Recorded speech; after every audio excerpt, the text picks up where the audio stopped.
Ladies and gentlemen, please welcome AMLE Director of Middle Level Services, Dr. Drew Tomlin.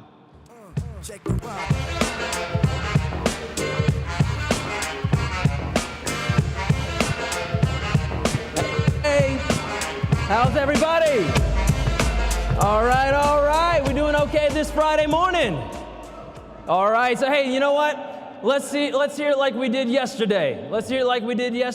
And for those of you who weren't here yesterday, welcome aboard the AMLE 2015 bus here in Columbus, Ohio, C-Bus as they call it. So where the doors are always open, the road is always clear. So keep an open heart and an open mind, and please keep your hand inside the ride at all times. All right, so here we go. When I say good, you say morning. Good. When I say great, you say day. Great. Oh, yes. It's going to be another good morning, another great day here at AMLE 2015, your 42nd annual conference for middle level education. So, yesterday we talked about how this is your conference, so you can get your needs met, so you can share your great ideas, and so you can connect with other great middle-level educators, and so you can take today's challenges and turn them into tomorrow's triumphs. So, on behalf of everyone here at AMLE, we appreciate you taking the time to be here, to make those plans, to pack those bags, to take those flights, to drive that car, whatever you did to get here, thank you. And of course, we want to thank you for bringing the kind of energy and excitement that only middle-level educators know how to bring. Am I right? Yes, indeed. So, you know what? Hats off to you. Hats off to you for being here. Thank you so much. Hats off. Now, let's take a moment, please. To reflect on another version of you that's here at AMLE 2015. Is there another version that I can see, please? Aw, shucks. All right, so that 6th grade version of me is here today. And in fact, the guy is always with me. You know, even if I don't want him around, there he is. All right, so we're going to do a little data collection out here. Data is, of course, very important to all of us. So raise your hand, please, if you were once a young adolescent. Keep them up, please. Hold on. Okay, I'm going to have a graph at the end of the session on that. All right, so we bring that up because that middle grades version of you, that young adolescent, that person is here, right here at this conference. And it's important as we go back to our classrooms and back to our schoolhouses that we never ever forget, and we always remember what we were like between the ages of 10 to 15 years old. Am I right? So thank you, and thank that young adolescent version of you for being here at AMLE 2015. There you go. Nice catch. All right. And also, as we explored yesterday, that each person at AMLE 2015, the annual conference for middle level education, belongs to a wonderful, fabulous, and might I say good looking, all y'all, us. We're a great us, a common, collaborative, communicative, creative community of middle level educators. So, I hope that you're feeling that at AMLE 2015. Are you feeling that? Do you want to get involved with this, guys? I think so. So everything is here for you and for all of us. They are your general sessions. They are your breakout sessions. They are your speed learning sessions. They're your workshops. They are your exhibits and vendors and booths. They are your Classroom 2.0 and Makerspace sessions. They are yours and they are ours together. You know, it's like these hats that we're throwing around. Did you know that? That our AMLE 2015 is colorful, right? Vibrant and flexible, just like you. All right, so we can wear them with pride and look pretty stylish too. So once again, look at this, Halloween colors, right? So hats on and hats off. Don't worry, I got more. Hats on, hats off to all of you for being here at AMLE 2015. So, at this time, I'd like to honor the hard work of a very, very special group near and dear to our hearts, our local state affiliate, the Ohio Middle Level Association, for everything they've done to help make AMLE 2015 such a successful event.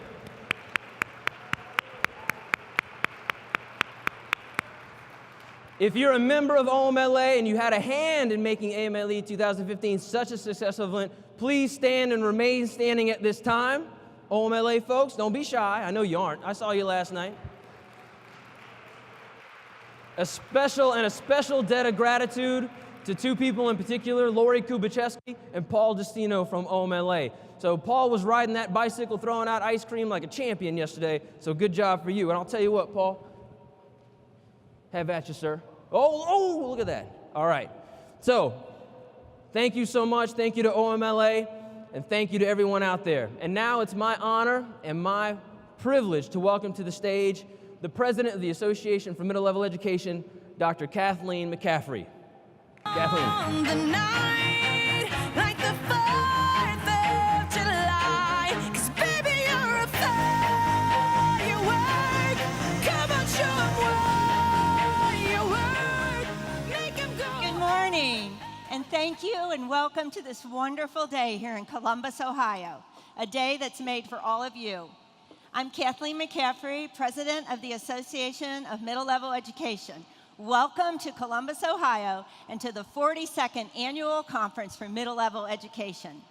I'm delighted that we are in Columbus, Ohio, since for a brief time this was my home state, and I attended a small university up the road, The Ohio State University. Woohoo! I'm proud to hold my education degree from Ohio State, and wherever I go, people are impressed that I started my career there. We have another awesome day planned for you. You'll not be sorry that you started your day here at this general session. You will learn so much today. You'll learn about fixing the past or inventing the future from Dr. Young Zhao. But first, I would like to introduce you to my very valued colleagues on the AMLE Board of Trustees, the governing body of this organization, your organization. They are educational leaders from all over the country and even outside the United States. Indeed, AMLE is an international organization. It has been rewarding for all of us to work together to promote the interests of middle-level students. So, it's my honor to introduce my colleagues. Erin Scholes is a middle-level educator from Stafford Springs, Connecticut. Shelley Joan Weiss, Wisconsin Commissioner for the Education of Military Children and Director of Summer School Programs for the Sun Prairie, Wisconsin School District. Steve Norland Weaver is a retired middle school principal from Minneapolis, Minnesota, who is celebrating his birthday here with us today. Okay. Lori Barron is a school superintendent from Kalispell, Montana. Ken Lalashore is a retired school administrator from Alberta, Canada. Yeah. Yay, Canada. Holly Thornton is a university professor in middle level education from Boone, North Carolina. Rita Mantooth is a middle school principal from Simpsonville, South Carolina. Emily Raper is a language arts teacher from Cleveland, Tennessee. Reginald Davenport is a middle level educator from Plainfield, New Jersey. Ken Nicely is a district director of instruction and former middle school principal from Roanoke, Virginia. I skipped James. Okay, I'm walking shame now. Okay, James Barnes is a middle level principal from Seoul, New Jersey, and Lauren Jones Austin is a CTE program director from Career Guidance Counseling in Middle School from Denver, Colorado. Gail Andrews is a university professor in middle level education from Athens, Georgia. Our past president is Ashley Smith, a university instructor in middle level education from Cleveland, Tennessee. And our president-elect is Pam Milliken, retired middle level principal from Franklin, Indiana. Thank you very much.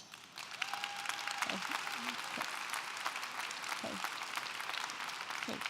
You are all members of AMLE. And as members, I invite you to share your joys or your concerns with any board member and to even consider serving the board yourself. You'll see a call for nominations coming up soon. We have been elected by you to serve you. My colleagues, I need to thank them most sincerely for the dedicated work that they do to support middle-level students each and every day, and those who work with those students, which would be you. So thank you so much for being here with us today.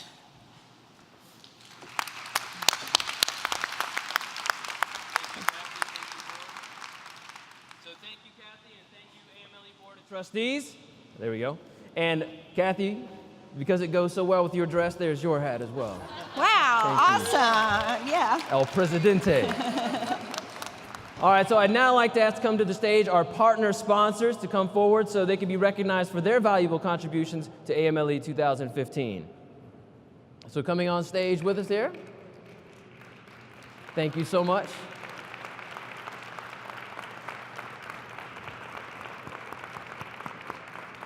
So we have with us this morning Cassie Barker Carr from ACT, Mark Hartman from Battelle for Kids, Robert Harrison, International Baccalaureate, Dr. Kenneth Bowen, Office Depot, and Lisa Beretta from SIDA. Thank you so much. Give them a round of applause, please.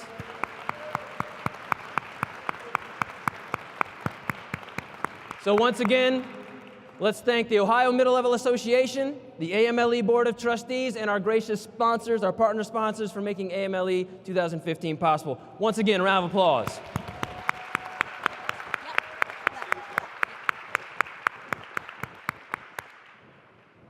There you go. Pep in the step and pride in the stride. That's what we need at AMLE.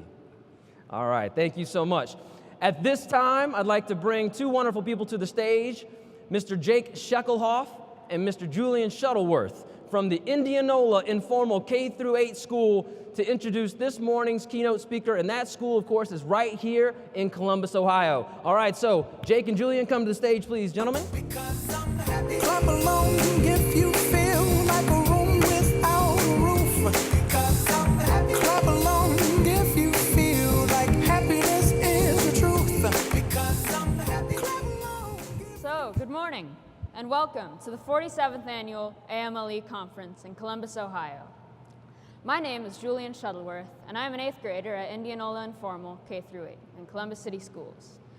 I enjoy playing soccer, reading, and debating. And today, it is my great pleasure to introduce Dr. Yang Zhao. Dr. Yang Zhao is an internationally known scholar, author, and speaker. His works focus mainly on the implications of globalization and technology on education. He has designed schools that cultivate global competence, created computer games for language learning, and founded and developed institutions to explore innovative education models.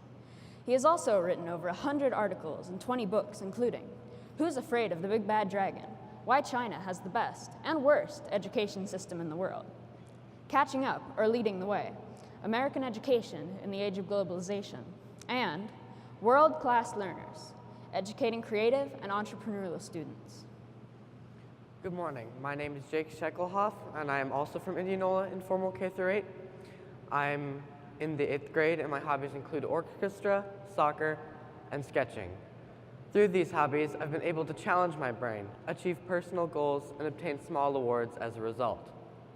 Dr. Yang Zhao has won a couple internationally known awards thanks to his scholarly work on globalization and technology in education.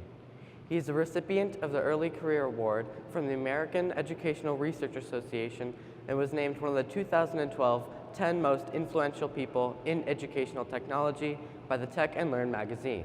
He is an elected fellow of the International Academy for Education, and he currently serves as the presidential chair and professor in educational measurement, policy, and leadership in the College of Education at the University of Oregon.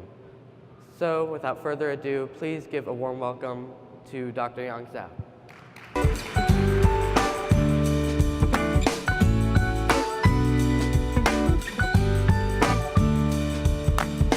Me and all my friends, we're all misunderstood. They say we stand for nothing and there's no way. All right, that's the best introduction I've ever had. I'm going to hire those two to just be the introducer in the future. They're very good. Well, thanks for being here. I know we have a lot of people from Ohio here, right? So that's why, thank you. I was in Michigan for a long time. I lived in Michigan. Anyone from Michigan? Okay, good. I'm glad the state is still there after I left. It's good to know that. Okay, thank you. I know many people from different places, Australia, New Zealand, right? Australia? You're only in the all right, well, they're looking for you. So today I'm really going to talk a little bit about what works in education, which I really have no idea. So I'm going to talk to you about when you take medicine, like if you had a fever or cold, when you take Tylenol, and do you guys read the warning label?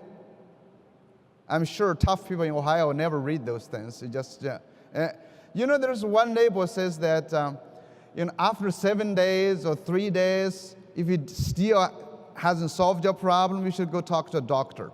I think this is a very interesting thing about education reform. Is very much like that, because every day you work so hard, but if you keep working on the same thing for 5 days, you might have to decide to say, let's just quit that, change the medicine, pick something else. Maybe go Chinese herb medicine might work better. You can think about that. So when do you switch, when you not switch? That's, I think, a big question in education. And here's, because now in the US as well as in Australia, I just came back actually 2 weeks ago from Sydney, from a big conference called the ASO conference. I was down there at the Australian Council of Education Leaders. We all talk about the same thing. Do you want improvement or do you want transformation? Are we trying to improve or are we trying to transform? And of course, the big thing we talk about is called evidence and data. Okay, evidence and data. Sounds really cool when you have evidence, but what kind of evidence we have, what kind of data we have, and when does data, is data plural or singular? I don't know, I'm Chinese. English is my second language, I don't know. Is data or our data, but it doesn't matter, right? Okay, our data, when do they stop working? Here's a story about a chicken. I was born and raised on a Chinese farm, so I always try to think about chicken stories. By the way, this is a fabricated story, purely fictional, nothing true.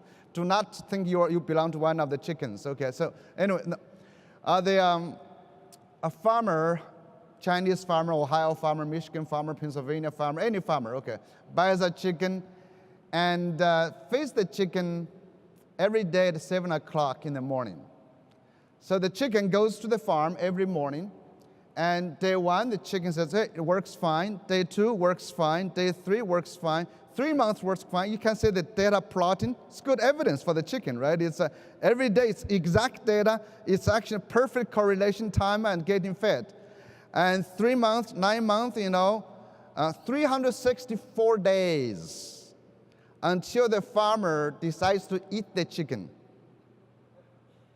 Every day, beautiful data, right? Every day you can really works beautifully until that day happens, the chicken goes there, gets caught and get killed, got eaten. So can you think about that data? So data can work for so long until it doesn't work, I think education will always face the same kind of issue. Are we maybe like the chicken trying to fix something for so long? And when do you give up? When should the chicken know I should not be there on that day? Well, is there a way for the chicken to know? We probably don't, right? We probably don't. I mean, let's think of something else. Is that you can see my slides, and I have maybe my slides is not. It should be up there. Okay, thank you very much. It's another story about change. This is a real story about change that does not always work, because you are asked as teachers, as school leaders, always to change. By the way, those people who ask you to change are normally those who write books about change. They don't have to change, so you change. That's another way to think about it. But change is not always good either. Last night, I tried to change my iPad. I tried to upgrade to be just on the cutting edge. I upgraded to 902, iOS 902, and all my slides stopped working. Okay, so I had to go back, So the cutting edge is always the bleeding edge, Don't go too far with that. And I had to fix, and I think luckily I fixed it. The slides I use, some of the slides are already on this website, and so you can find it, or you can tweet and Google and email me, whatever you like to do. So let's think about education today. What's the past and what's the future? can we continue to take the same medicine, just take one more pill, increase the dosage, will that solve the problem, or do we have to change the medicine? And when I talk about education, I think a lot about my own children, and this is my daughter. You can probably see that, so I say, by the way, Drew's children over there too. You say, oh, those children. I think why are we sitting here? We're all for children. So I think the biggest question in education we ask is not necessarily how to do something more effectively, is how to find the right thing to do. I think a lot of times we keep doing the wrong thing more right is not going to get us there. After today, I hope I can convince you to say that all the education reforms have taken by our various governments, from China, from the US, from the state of Ohio, state of Michigan, or New Zealand. I've been to many different countries. I just actually came back yesterday from Amsterdam, from Netherlands. I say most of the government education reform policies, I would say they're trying to do the wrong thing more right, but instead of doing the right thing. So what's the right thing? And what's the best indication of education? Quality, high quality education. I'm sure every one of you wants that for your children and for other people's children. My daughter is a good example. She's now in Edinburgh, University of Edinburgh. She just finished high school. And we tried her in different schools, different models, and now she's in Edinburgh studying something that's very un-Chinese, that is philosophy and English literature. And which, of course, many people ask me, what kind of job will she have? I said, I don't know. I'm not sure. But I have a son too who is now works in Chicago now. And this term we talk about readiness in the U.S. a lot, college readiness, career readiness, the Common Core, everything about readiness. And so my son was very ready for college. He got admitted to the University of Chicago, which is pretty good college and very expensive, by the way. So he was ready. He put me in a bind. He got in, but he was not that ready. He did not get any scholarship, so I had to pay for everything. As you know, as educators, we mid-income people in the U.S., basically, that's the worst place to be in the middle, because you don't make enough money not to care about the tuition, but you make enough not to qualify for any assistance, so that's not very good. And so anyway, he went in. He tried to study economics, which is, again, fit in a very Chinese tradition. He wanted to become an investment banker after retirement, after graduation. And after 2 years, he decided, he said, that's not a good idea now. He came back, talked to me, said, Dad, I don't think I can continue in economics anymore. And I said, why? He said, well, there are too many Asians in it. And I said, yeah, so that's not a good reason. And he said, well, but their math is much better than my math. I said, that's a pretty good reason to run away from what you're not good at. I think that's a good thing. I said, now what are you going to do? He said, Dad, I took this amazing, fascinating course in art history. And I said, I just like it. I said, okay. I said, so what are you going to do? He said, I'm going to major in art history. And that's what he did. I said, fine. I said, no problem. But I said, the condition is that, yes, major in art history, or do whatever you like, but do not come back to live in my basement. That's my definition of good education. Stay out of your parents' basement. So it's not college ready, it is out of basement readiness. That is what I think a good education should be. Any good education should at least give our children the ability to be independent. But our education right now is not delivering that.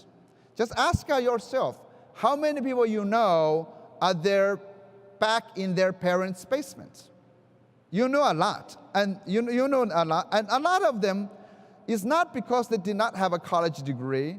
It's not because they were never graduated from college. We've seen a lot of people graduating from college, not having not having a good life, independent life. And the data we see is actually quite shocking. And it's not very happy data either. It's the look at some of this data. We see that we got 53% of American college kids, graduates. Remember, these are graduates. They're not only ready for college, they were ready to graduate. They have graduated with borrowed money. Average $23,000 college debt in the US. They are back in their parents' place. They're jobless or they're underemployed. Underemployed is an interesting concept. That is, you're employed maybe part-time. You may have a college degree in biology, but you're making, let's say, a coffee. You have become a barista.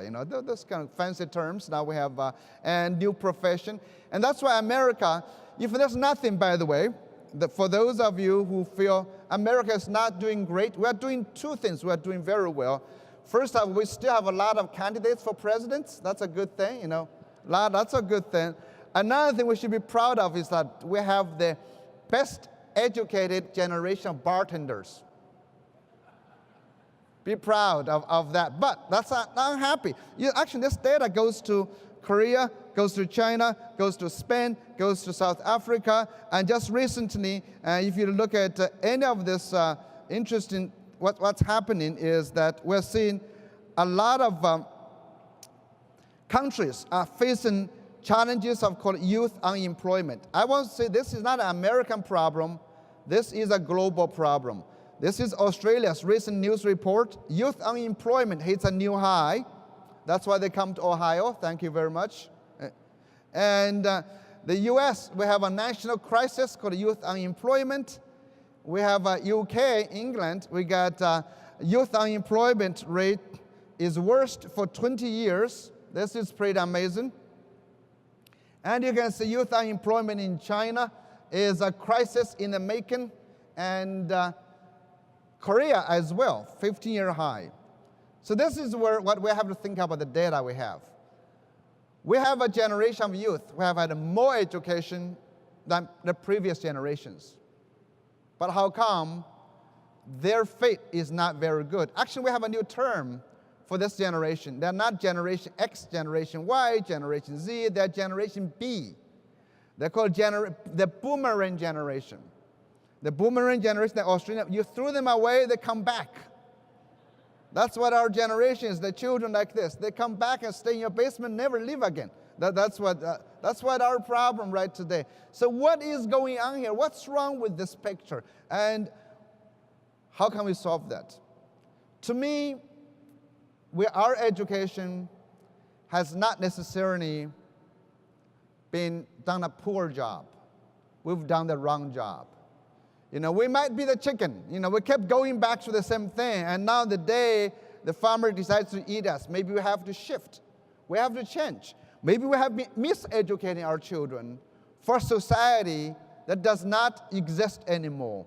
And that is a lot of times when you have the wrong goal, when you pursue the wrong goal, it always comes to an end of our life.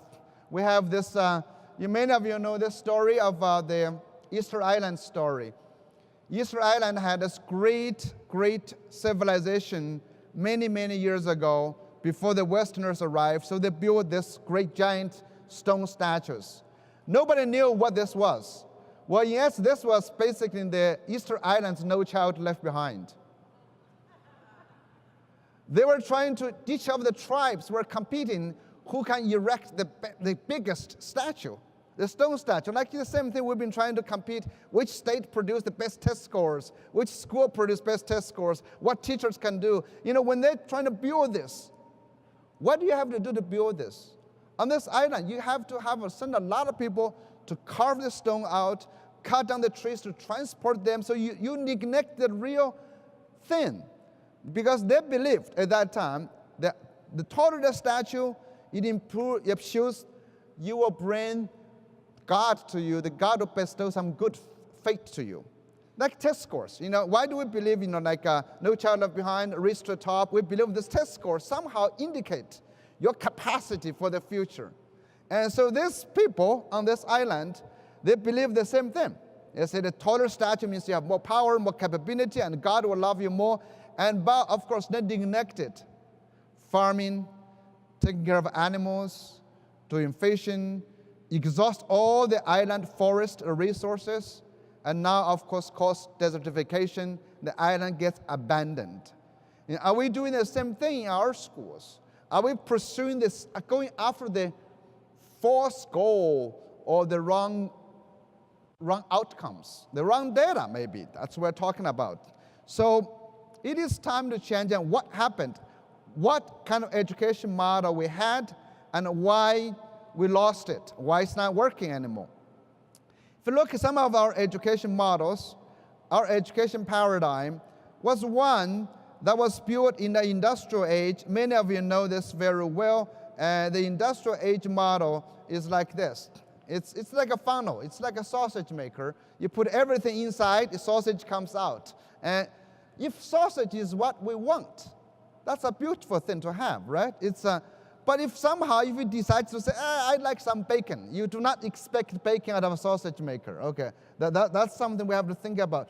So in this model, in the end, it's always called employable skills or whatever society decides to prescribe. The employable skills now in this country, in the US, we've always tried to prescribe them in a curriculum. Remember those things? You think English, math, something else, and now we have this thing called the Common Core, right? The Common Core. You guys are Common Core state, right?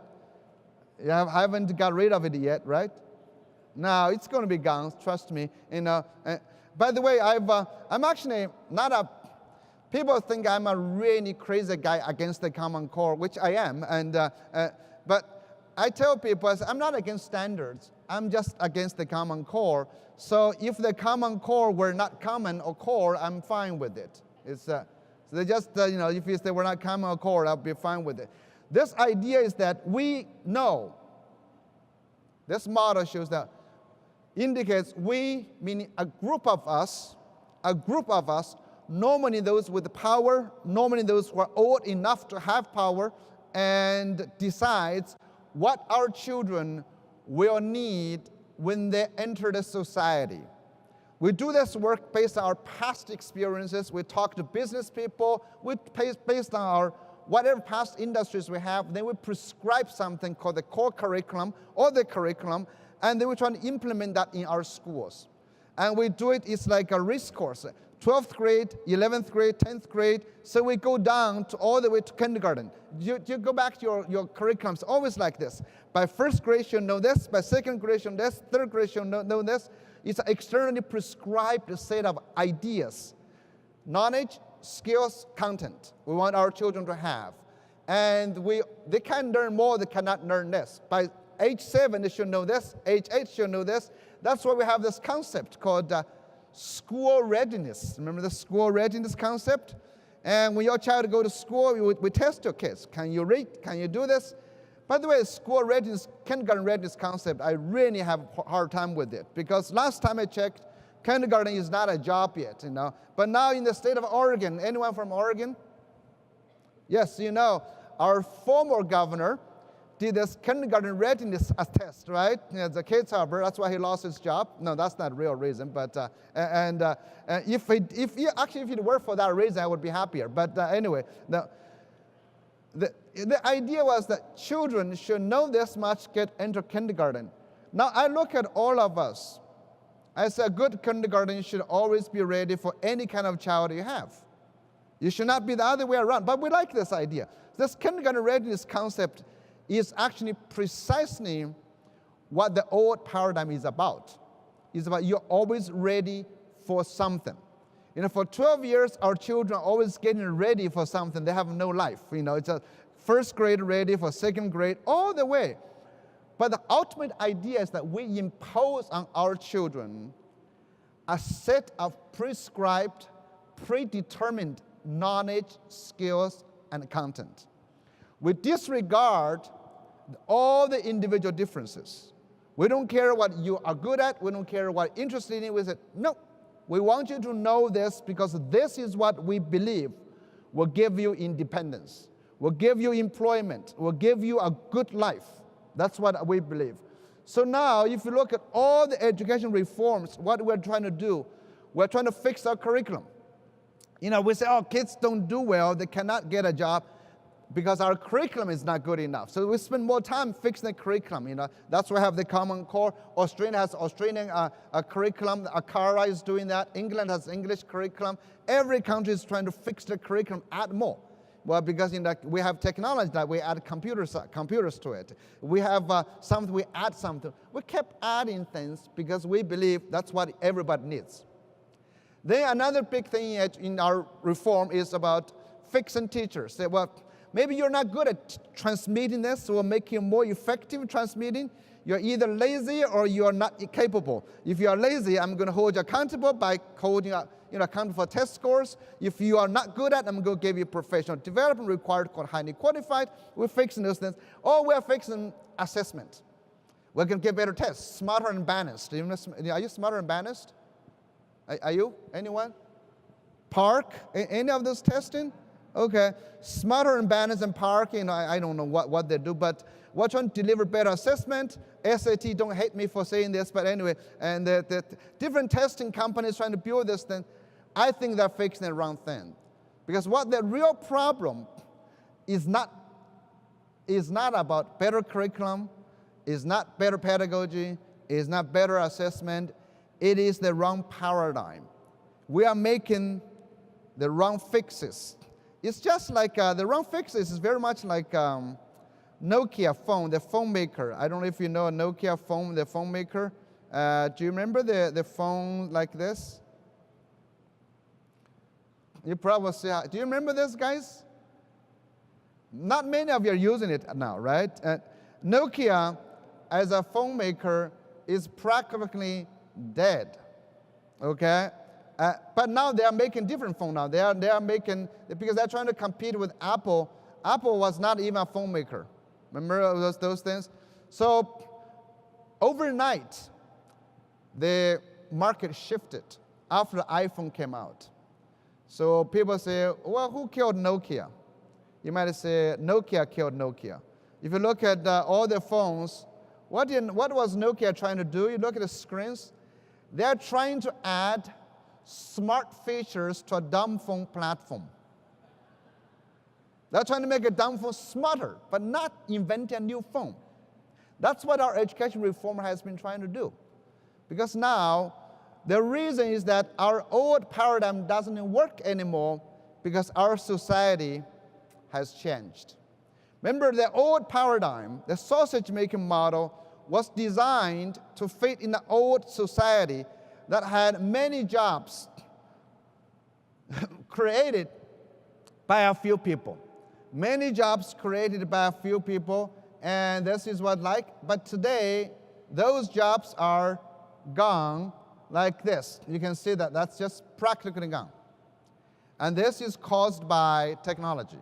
This is caused by technology, caused by what some people call the second machine age.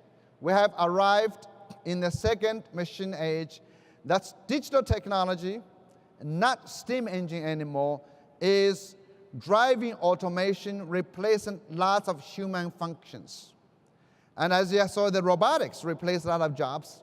But think about those tax accountants. You guys pay tax here, right? Remember those actually H&R Block, wasn't that here? Remember about many years ago when I first came to the country, you go to a shopping mall in March, April, there were those stands. Remember those H&R Block? Where are they now? They lost their jobs to TurboTax of online filing. You know those things jobs. In America now we have a surplus of law school graduates. Can you believe that? But we're still suing each other as much as possible, so we're keeping that tradition, but we just don't need them. And why? Digital databases replace a lot of search functions. And also you can get a divorce, by drive-by divorce as well without going to a lawyer. It's machines are doing a lot of different things now. And medicine, actually almost every domain, machines are replacing human beings. And this is a book, by the way, that says we're going to lose a lot more jobs. Machines are taking over. And, well, of course, you probably know the better story is this one, the Google car. You know that the Google car is Google car is coming to a street near you. Okay, it's coming. It's driving different places. The car does not need a human driver. I was picked up by a driver yesterday, thanks to AMLE, this great organization, and picked me up. I was telling him about the story. He said, that's scary. And I said, yeah, it is scary. And you don't worry about Uber, just worry about this guy. You know, does not need a human driver. Can you think about ramification of this? What kind of jobs will be gone? Taxi drivers, limousine drivers, bus drivers, truck drivers. By the way, Nevada already allows multiple trucks now without a human driver driving on this road already. Okay, it's in California, it's in Shanghai, it's in London. All those places come in. Taxi drivers, all drivers, human drivers. If you don't need a human drivers, you don't need human driving instructions. So your driver's ed is going to be gone. And if you don't need that, the DMV that issues driver's licenses will be gone. You don't need those kind of government jobs, you know. And if we don't need a human driver, you actually you would have no drunk drivers.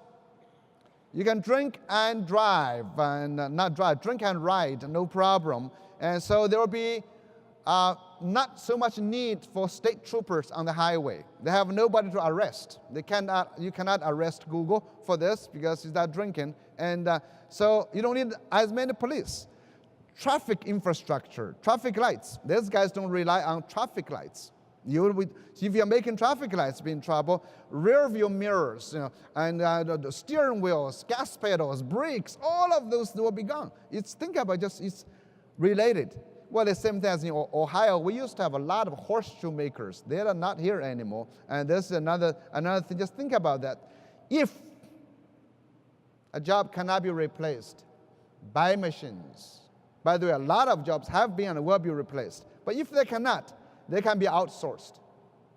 The age of globalization has arrived. That is, the death of distance enables the possibility of shipping jobs anywhere around the globe.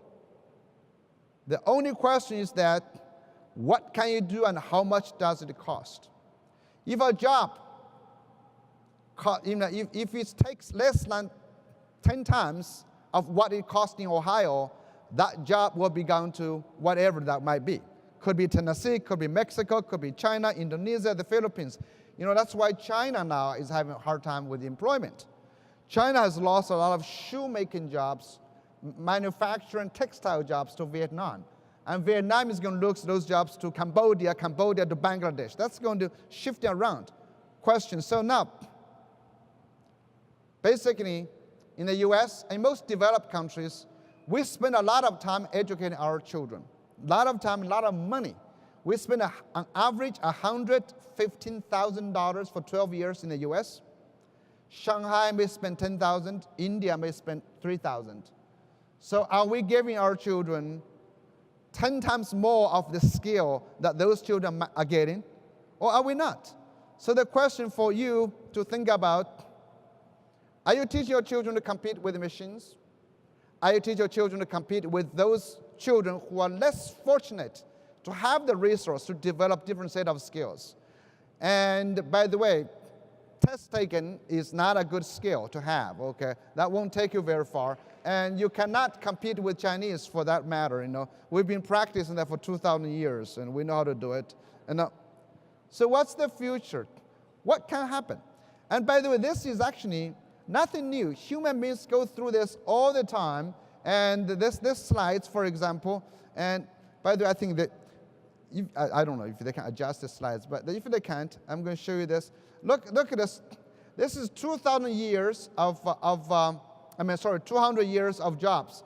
You don't see it because the slides is expanded too far. So sorry about that, but just believe me, it's right, it's data, it's evidence, okay. So you should be driven by evidence now. Well, basic idea is that the green line, start from 1800, is the jobs in agriculture, forestry, natural resource extraction. That's decreased a lot. Under farming, it's about 3% now today. If you look at Ohio and look at Pennsylvania, and around 1850s, 1860s, everybody become employees of somebody. That's why the working class, the blue line, the working class began, because people created jobs for us. And now that began to decline drastically after 1970s, outsourcing and automation. Now we are seeing basically it's the Christmas day for the chicken now, which you see the cliff just drop. That's called, it calls for paradigm shift. And now we need a lot more people on the rise is the creative class and service class. But now it's time to make a big shift. And what will the shift become like? That's where I think we want to explore. When I showed you this old model, remember we didn't care about individual differences. Now precisely our future lies in the human diversity and individual differences. As you know, in education, everybody knows our children are different. Everybody knows that. That's where, if you look at some of the old theory, I have the Howard Gardner's multiple intelligence theory, says that we are born to have different capacities, different talents. You may have more potential in one area than in other areas. Some people are smarter with their body, some people with words, others with numbers, and others with science, with nature. This is what we call multiple intelligence. Good story is that everybody is talented in some area. Bad news is that nobody is talented in every area. That's why you have kids come to school, when you have children in your family. Some are better in one thing, some are better in other things. This is called potential for learning. Potential for learning. You know, you can be, if you have the potential to learn that thing faster and become better, if you did not, you can still learn. You can still get somewhere, but not very far. For example, I think I can learn to paint. I can. Trust me, I can do it. But I will never become a Picasso. Do you see the difference with that? That's one of the things. So think about our children come to school, come to the world with those differences, different potentials. And then we have actually a great psychologist from down the road from your small school, Ohio State University, and Professor Stephen Rice have this new thing talk about the 16 human motivators. Human beings are motivated by different things. And this is, some people are motivated by the idea of power, others motivated by idea of curiosity. Not everybody is motivated by the same thing. This is very interesting. You know, that we have a lot of people who want to influence others. That's why, you know, you look at Donald Trump would be a great example. Who else want to spend so much money to influence other people? I have no interest in doing that, but there are a lot of people. J. Edgar Hoover would be a great example of trying to influence. When you are motivated by one of this, you are naturally going after it, and it's instinctual. It gives you satisfaction if you are driven by this. And for example, they may be driven by curiosity. They just want to know things. Have you seen those children? They can watch the clouds move across the sky for a whole day. They can watch the ants. They will be very interested. But you get somebody who has no interest in that, they want to say, God, why are you so stupid? What's there to watch? Do you know? And some people are very, very much driven by the idea of order, organization. Have you run into people who gets really angry with you if you put a coffee cup in the wrong side of the cupboard? Have you seen those people? They color code everything, then they color code their color coding system. You know, have you seen those people? They just love it. They get so much out of it. And I am one who is definitely not driven by that, so I get in trouble all the time. You know, I just and so, there are some people who love collecting things instinctually, just want to collect things, and those are what I call them make good museum people. Those are the people who tell you, if you want to throw something away that's 500 years old, they will say, maybe it might be used for tomorrow. You know, I was going to use that tomorrow. Why just threw it away? So, and then some people are driven by social contact. Some people are driven by status. You know, this is a very interesting to think about this. If you don't understand that people are driven by different things in life, instinctually, it's very frustrating. I live in Eugene, Oregon. We have a lot of people, you know, Nike place, Tracktown USA, So I see people running at night, running at the daytime, and people riding bikes up the hill. I said, why do you do that? You can drive up there. Why would you do something like that? I never understand. Why would you keep running? People run for a reason, but there's people run for no reason. They run to one place, come back. Human means you run away from something, run to or something. But no, there's people. They get even worse. People, they like something called skiing. You take the chair going up, you come down. What is the purpose of that? Nothing. They just want to enjoy physical activity, want to exercise and exhausting their body. That's why we got ADHD kids. Kids move around. People gain energy by doing what they're born to be interested in. So those two basic sources of information is amazing. That builds the foundation of human diversity. Those called nature. You add nurture. That's environment. That's experience. No matter what kind of potential you have as part of nature, nurture can play a major role. So it's called the result of ourselves is always nature via nurture. Nurture enhances it or stifles it. So for example, you may be born a great singer, but if you had no access to singing or music, you never know you could become one. I always thought I could have become a Justin Bieber without being Canadian, but I never know I could now. I don't know. I never had access to music until I went to college. I was born in that Chinese little village. I didn't know I could do that. The second thing is that, this one, no matter how good you are, with your potential, unless you have spent time and effort improving that, you can never become great. This is called the 10,000 hour rules, So now, if you add all those things together, suppose you had opportunity to be exposed to something that triggers your talent. Suppose you spend 10,000 hours on something you are born to be good at and you are really interested in, you become great. But we can do another story. If we force you to spend 10,000 hours, that's like school, 12 years, on something you have no talent in, you're not interested in, what do? You become mediocre. And those are precisely what we used to want. We want mediocre workers on those assembly lines. Remember those things? We never want you to be exceptional. Lady Gaga would be useless for Henry Ford. Think about that. That's how we did. That's how we did. We used to do that, and that was great. But today, it has changed. Mediocrity doesn't work anymore. Homogeneity doesn't work anymore. Homogeneous talents cannot work anymore because those can be done by machines or export other places. Now today we have to come to realize we need every human potential to be valuable. So this is the story I was going to play this song, but I'm not going to do it. Rudolph the Red-Nosed Reindeer. Do you know that? You've heard of the story, right? You know Rudolph, right? Rudolph had a red nose, went to school, and was put into special ed. Because his nose did not meet the state standards of being black.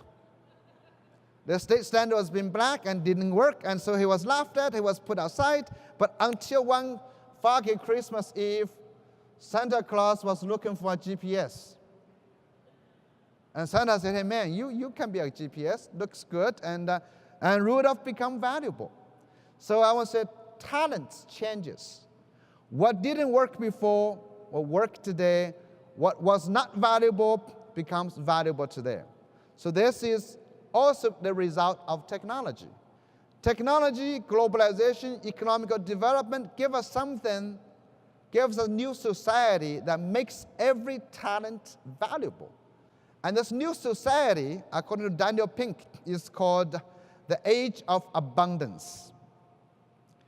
Increased productivity does not require all human beings to spend all the time securing life's necessities anymore. Unlike my village, my father, he's 90 in China. Most of his time, my villagers spent all their time finding food, shelter, and clothing. Yeah. But here in Ohio and most developed countries, you don't. Middle-class societies, you spend less than 50% of your income on those things. You have a lot more disposable income, more leisure time. More disposable income and more leisure time. and you do not worry about just staying alive anymore. So in the age of abundance, you consume not necessities. You do not consume necessities, you consume wants and desires, psychological and spiritual and intellectual products and services. That's what we consume. And psychological and spiritual products are very personal, extremely individualized. As a result, we don't have broadcasting anymore. We have narrowcasting. As a result, we don't watch one channel, we watch many TV channels. Everything is about choice. So now, in the age of abundance, whoever can create choice creates value. As a matter of fact, for choice, good example of choice, think about this. I came to this country in 1992. And when I arrived in Oregon, and McMinnville, I tried to buy something to wash my hair, and I couldn't buy stuff to wash my hair, and that's all the shampoo you can see. I couldn't buy it because I did not know what kind of hair I had. You gotta know, oily, normal, or dry, you gotta know, right? And I did not know that, and I didn't care to know. It didn't matter to me, because in China, I had 1 bar of soap that was fine for every inch of my body. It was great. But I came here, I become disabled, I get kind of humiliated, traumatized, I got to talk to a hair consultant. So what kind of hair do I have? I said, oily. I said, okay. So I go back to oily. Then I found the oil for the oily bottle. Then I said, what does the color matter? Should I buy the green one or should I buy the blue one? Maybe the orange one is better. I don't know, it's confusing, it's traumatizing, but this choices must meant for somebody, for something. You guys love the choices, right? It's the short bottle, tall bottle. So look at this thing. Who can create these choices?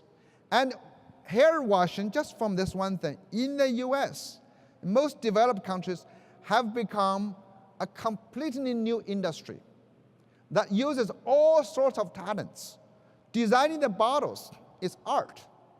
It's visual. Designing the bottles, designing those things, and finding new sources of shampoo from plants is scientific, it's chemistry, it's biology. But then you think, how could this relate to dancing? Shampoo, hair washing is dancing too. I have never seen a TV commercial without someone trying to sell you shampoo without someone dancing with it.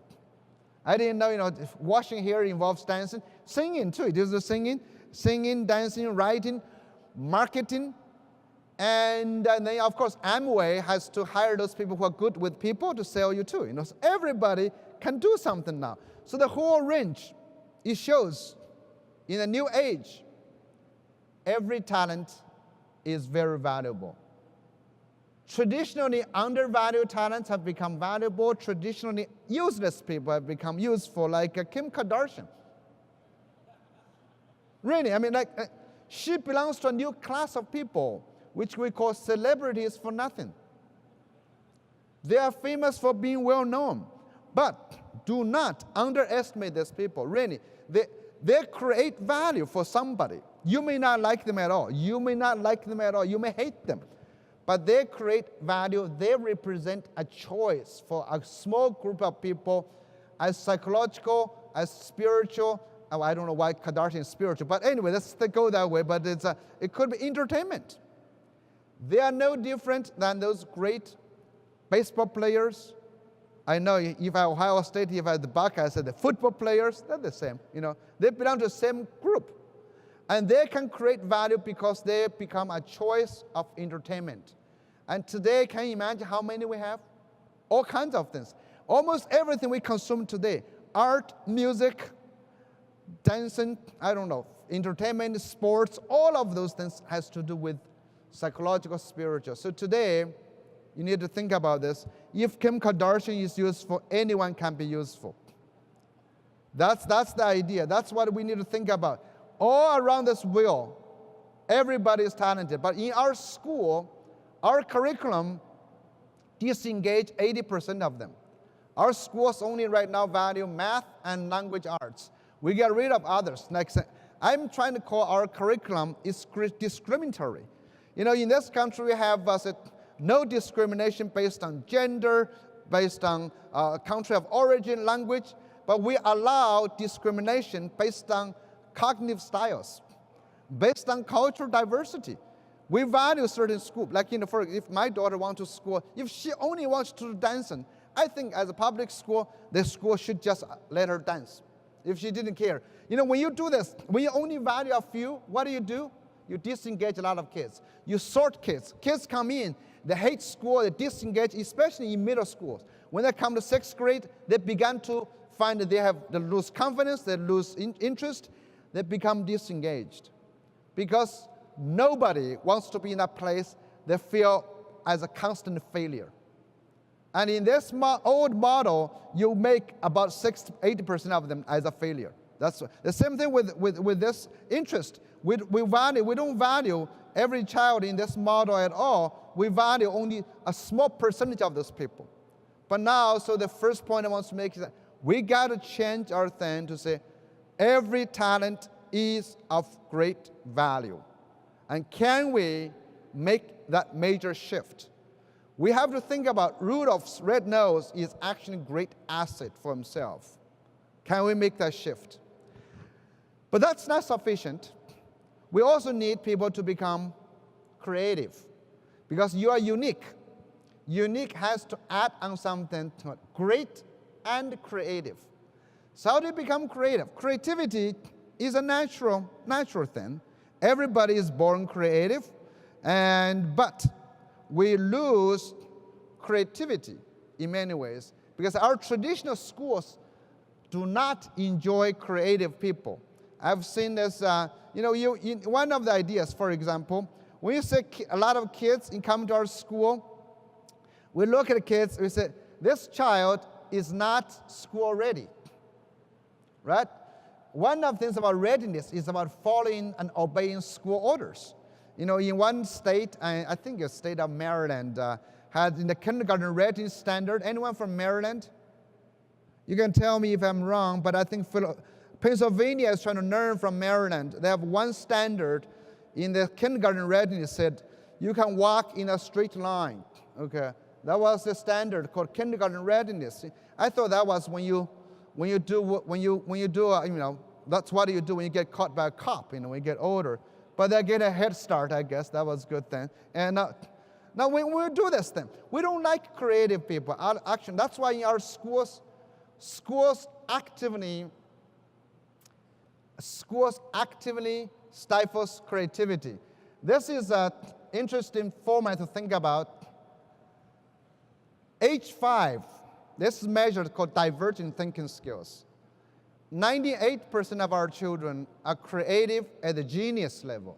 98% of them. After 5 years in schools, we lose 60% of those children. Only 32% left, age 10. 5 years in schools, but that's not your problem. You're middle level, that's primary schools, okay? So you blame them. So they come to your school, it's their problem. But you, middle level, will lose another 16%, 17%, middle school level. And this is now we have, that's why by age 44, we lose more. When we go to retirement, creativity has a chance to bounce back. Is that cool, right? George Bush is painting. That's good evidence. It's now think about this whole idea. Now it bounces back. It's quite cool. Why does it bounce back? This says a lot about creativity. Creativity is not only cognitive. It is very emotional and psychological. We learn not to become creative because creativity does not get reward. Creativity means originality, means deviation. We actually, human beings, but the human beings are like all animals. We want to exert the smallest amount of effort, but gain the maximum, results. That's what we want. So finding answers, giving answers back is actually much easier than trying to be creative. But creativity is more enjoyable. However, that's the thing. So in our schools, a lot of new studies showing, if you teach children early, give them answers early, a lot of times they lose curiosity and creativity. And there's two interesting studies recently published, one out of MIT, one of UC Berkeley. By the way, if you have a chance, you go ahead and read this article and not the advertisement. It's called Why Preschool Shouldn't Be Like School, Action, Why School Shouldn't Be Like School. It really talks about how children, 4-year-olds, lose curiosity and creativity when they are taught. So the faster space is that teaching kids more and more at every younger ages may backfire. Basically, lose curiosity and creativity. This is why testing sometimes can be very dangerous, because what you do, you test your ability to find answers. So the younger, that age, like first grader, second grade, you find answers that comes from more effective direct teaching. So it looks like your children is gaining a lot. But in the long run, you've damaged their long-term attributes of curiosity and creativity. So that's the trick. Testing always gives you good answers, but always damages curiosity and exploration. So what do you want? This is the second point I want to make. Creativity is a lot of damaged by direct teaching, by giving children answers, not enabling them to explore, because in education we want efficiency, not wanting long-term growth. So think about this. Teaching is different from education. I think too often in our schools, we measure teachers' instruction only for short-term gains. Short-term gains may cause long-term damages, like this research shows. And this damages goes to the next point. That is called entrepreneur thinking. We talk about how unique talents have to be great. You have to be creative, how we lose creativity. But now, since there are no jobs, what else we need? We need children to become entrepreneur-minded individuals. That is, they do not look for a job, but they go create a job.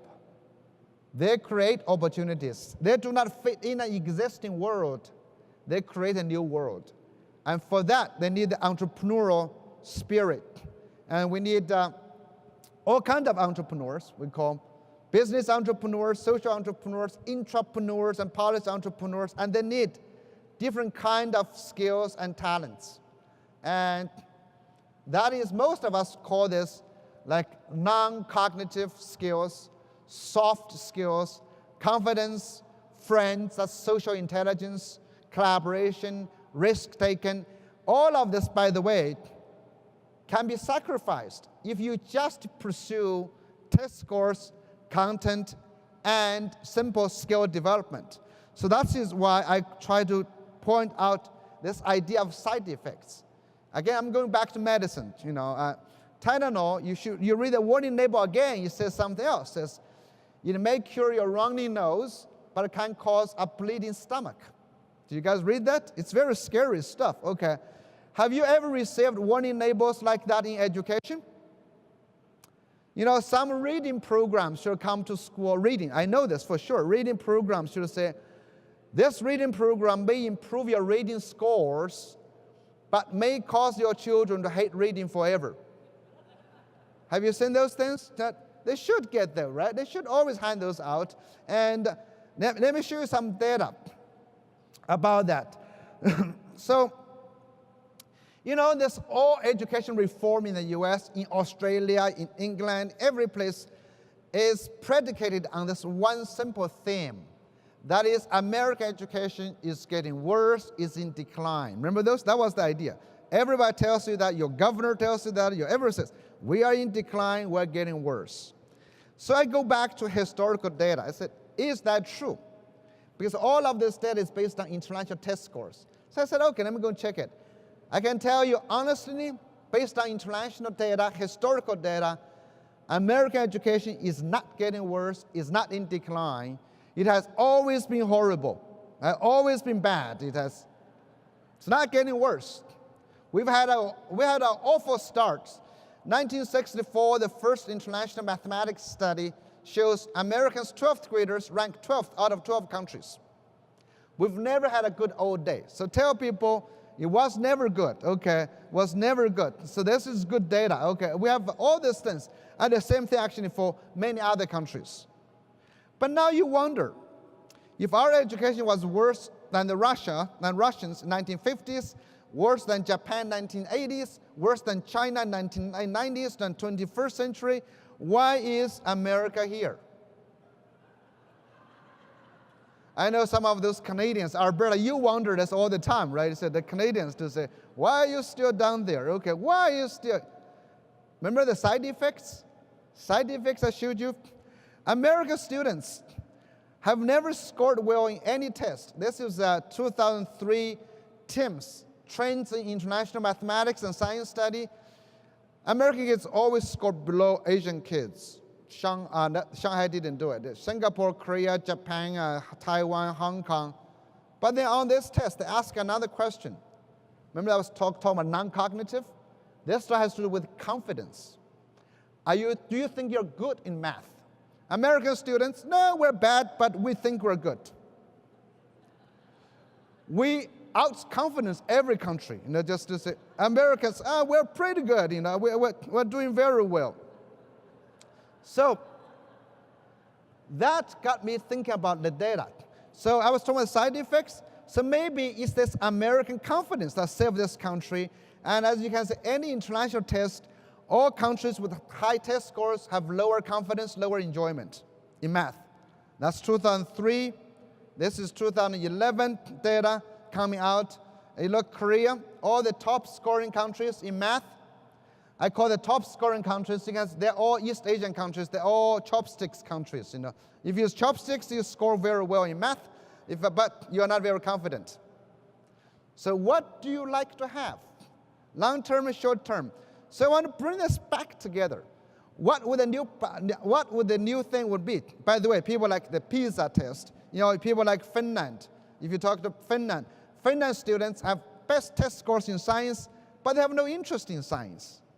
What do you want? What do you like? In countries like high scores on the PISA scores, red bar, PISA math scores, but lower entrepreneurial confidence. That's the blue bar. And so the confidence it goes like this. So what do you want? Long-term, short-term, knowledge, test scores, affective domain, soft skills. So now, what can a new model look like? Remember, we had this model. This model was to homogenize everybody. Now we need to shift the thinking. We may need to new paradigm. Let's invent a new paradigm. The new paradigm is about expanding human capacity. Our school, by the way, developed countries have the resource to do this, have the culture to do this. Our school should move toward personalized curriculum, that the curriculum follows the child, not being imposed upon our children. So we can do this. We should follow our children. Personalized education. Education is not to fix someone's deficit based on external standards, but to enhance every individual's strength and passion. So that what of a school is not a prescribed curriculum imposed upon our children, but rather a curriculum that follows children. And we need to change our pedagogy into product-oriented idea. Engage our children in making authentic products so they can find meaning and value in their talent and effort. They need to ask the question, I'm good, but I'm good for what? For whom? We need to serve other people better using our talents. And all of this needs to happen on a globalized campus, which we can. So how to keep our kids out of our basement? Remember, that's our question. How do we keep our kids out of our basement? It is follow their passion, make sure they feel good, enhance their own uniqueness, enhance their creativity, and make sure they go out there, create a job, not looking for a job. And that is why you need to read this book. Thank you very much. Thank you. Thank you. Thank you. Am I supposed to stand here just getting the applause, or someone is supposed to kick me out of this stage? Oh, okay. All right, Drew. All right, Thank Dr. you very Zhao. much. Here we come, Drew. Hey, hey, round of applause for Dr. Young Zhao. Well done, sir. Thank you.